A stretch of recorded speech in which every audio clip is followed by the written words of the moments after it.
હવે આપ સાંભળો છો સમાચાર સમીક્ષા. વિષય છે કૃત્રિમ બુદ્ધિમત્તાના ફાયદા અને ગેરફાયદા. લેખક છે અજય ઇન્દ્રેકર.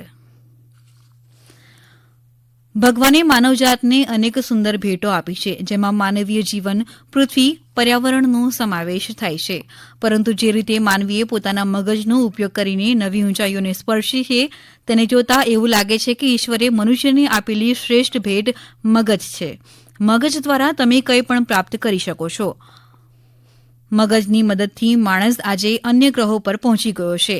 માણસ જે રીતે કોમ્પ્યુટર, ફોન, સ્પેસક્રાફ્ટ જેવી વસ્તુઓની શોધ કરી છે, તે તમામ વખાણવા લાયક છે. આર્ટિફિશિયલ ઇન્ટેલિજન્સ એઆઈનો અર્થ છે કૃત્રિમ રીતે વિકસિત બૌદ્ધિક ક્ષમતા, જેને ટૂંકમાં કૃત્રિમ બુદ્ધિમત્તા પણ કહેવામાં આવે છે. કૃત્રિમ બુદ્ધિમત્તા દ્વારા કોમ્પ્યુટર સિસ્ટમ કે મશીનો, રોબોટ એવી રીતે બનાવવાના પ્રયાસો કરવામાં આવી રહ્યા છે કે તે માણસ દ્વારા કરવામાં આવેલ કામ સરળતાથી કરી શકે, સાચા ખોટાની સમજી શકે, નિર્ણયો લઈ શકે, વિઝ્યુઅલ કાર્ય કરી શકે અને માણસોને ઓળખી શકે. જો વધુ સરળ ભાષામાં કહીએ તો આ મશીનોને માણસની જેમ મગજ આપવામાં આવી રહ્યું છે, જેથી તે પણ માણસોની જેમ નિર્ણય લઈ શકે. 1956માં જ્હોન મેકકાર્થીએ ડાર્ટમાઉથ કોલેજમાં કૃત્રિમ બુદ્ધિમત્તા પર એક વર્કશોપનું આયોજન કર્યું હતું, જેમાં આ વિષય પર ચર્ચા કરવામાં આવી હતી. આજના યુગમાં હેલ્થકેર, મેન્યુફેક્ચરિંગ, રિટેલ, સ્પોર્ટ્સ, યુદ્ધના ક્ષેત્રમાં સ્પેસ સ્ટેશન, બેન્કિંગ જેવા અનેક ક્ષેત્રમાં કૃત્રિમ બુદ્ધિમત્તા જરૂરી છે. આ તમામ કાર્યક્ષેત્રોમાં આવા મશીનોની ખૂબ જ માંગ છે. કૃત્રિમ બુદ્ધિમત્તાની મદદથી મશીનો એવી રીતે બનાવવામાં આવે છે કે તેઓ પણ બુદ્ધિશાળી બની શકે અને માણસોને તેમના કામમાં મદદ કરી શકે. જે કામ માણસો દ્વારા કરવામાં ઘણા મહિનાઓ લાગે છે, તે કામ આ મશીનો દ્વારા ઝડપથી કરી શકાય છે. જ્યાં માનવ મગજ એક વખતે વિચારવાનું બંધ કરી દે છે, ત્યાં કૃત્રિમ બુદ્ધિમત્તાના મશીનો થાક્યા વિના સરળતાથી કામ કરે છે. છેલ્લા થોડા વર્ષોમાં કૃત્રિમ બુદ્ધિમત્તાનું ચલણ વધી રહ્યું છે, ત્યારે વૈજ્ઞાનિકો હવે એઆઈની એક નવી સિસ્ટમ વિકસાવી રહ્યા છે, જે વ્યક્તિમાં ઉંમરની સાથે થતી ગંભીર બીમારીઓ વિશેની જાણકારી પહેલેથી આપી દેશે. આમ તો બુદ્ધિશાળી રોબોટનું ચલણ છેલ્લા થોડા વર્ષોથી વધી રહ્યું છે, પરંતુ હવે આવા એઆઈ અર્થાત કૃત્રિમ બુદ્ધિમત્તા ધરાવતા રોબોટ્સ મુખ્ય પ્રવાહમાં આવી રહ્યા છે અને મનુષ્યનો સમાન દરજ્જો મેળવી રહ્યા છે. એઆઈનો ખ્યાલ ઘણો ક્રાંતિકારી છે. એમાં એવા મશીનો કે રોબોટ્સ તૈયાર કરવાના છે, જેમાં માનવીની જેમ જ જાતે વિચારી શકે, લોકોના ચહેરા ઓળખી સૂચનાઓ સમજી શકે, જાતે વાહનો ચલાવી શકે. ટૂંકમાં જે બધા કામ મનુષ્ય કરી શકે, એમના ઘણા ખરા કામ આવા રોબોટ્સ કરી શકે.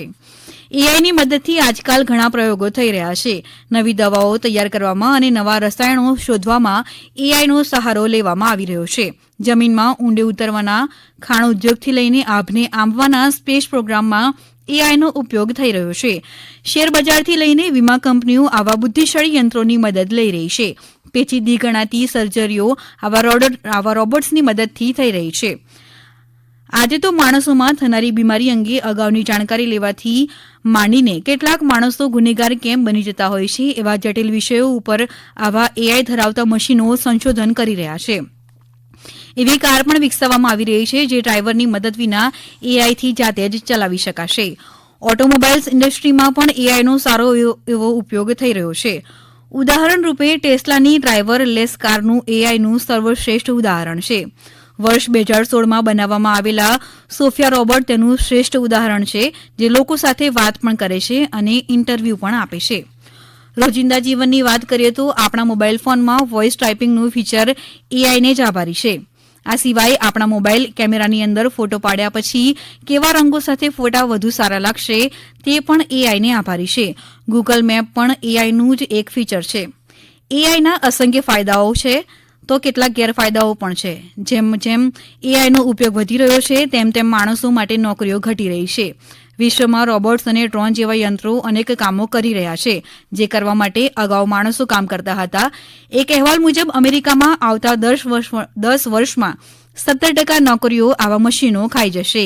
એક અંદાજ મુજબ આવનારા થોડા વર્ષોમાં એઆઈના રોબોટ્સના કારણે અમેરિકામાં 47% નોકરીઓ માણસોના હાથમાંથી જતી રહેશે.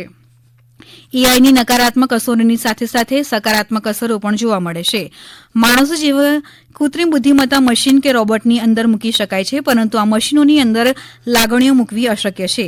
તે જ રીતે સમયે મશીનોની અંદર કોઈપણ પ્રકારની લાગણીની ગેરહાજરીને કારણે આ મશીનો કોઈપણ લાગણી વગર પોતાનું કામ કરશે અને આવી સ્થિતિમાં તે કામમાં કોઈપણ ભૂલ થવાની શક્યતા નહીવત રહેશે. આ મશીનો થાક્યા વિના સતત કોઈપણ કામ કરી શકે છે. આવી સ્થિતિમાં કોઈપણ કાર્ય શક્ય તેટલું જલ્દી કરી શકાય છે.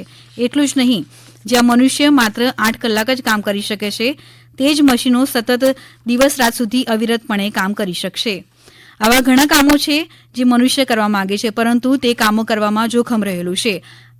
આવા કામો મશીનોની મદદથી થઈ શકે છે. આ સિવાય પણ ઘણી એવી જગ્યાઓ છે જ્યાં આપણે જઈ શકતા નથી, પરંતુ આ મશીનો એ જગ્યાએ જઈ સરળતાથી કામ કરી શકે છે. એક વાત તો સ્પષ્ટ છે કે આમ ટેકનિકલ ક્ષેત્રમાં કાબિલિયત ધરાવતા લોકો માટે નોકરીઓનો રાફડો ફાટશે. આપણું જીવન વધારે ને વધારે મશીનો ઉપર આધારિત બની રહ્યું છે, ત્યારે આવા સ્માર્ટ રોબોટ્સ પણ આપણા પર કબજો જમાવી લે તેના કરતાં વધારે મોટો ખતરો એ છે કે ભવિષ્યમાં આપણો આવા મશીનો પર ભરોસો મૂકીને નવરા બનવાના બદલે ક્યાંક નકામા ન બની જઈએ. હમણાં જ આપે સમાચાર સમીક્ષા સાંભળી. વિષય હતો કૃત્રિમ બુદ્ધિમત્તાના ફાયદા અને ગેરફાયદા. લેખક હતા અજય ઇન્દ્રેકર. પ્રસારણ આકાશવાણીના અમદાવાદ વડોદરા કેન્દ્ર પરથી કરવામાં આવ્યું.